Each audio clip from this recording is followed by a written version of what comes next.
आज काहे फांसी गइल बड़ा माया के बजरिया में। चाचा ये सब माया के जाल हो, जितने लोग बैठल बा सब माया के जाल है। समझे भैया, सब माया के जाल हो, सबे माया में अधुराइल बा।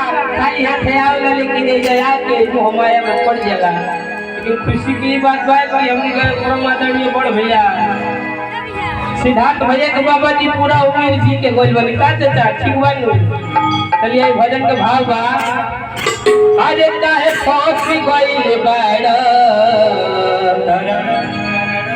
माया के बजरिया में। काहे फांसी गइल बड़ा माया के बजरिया में।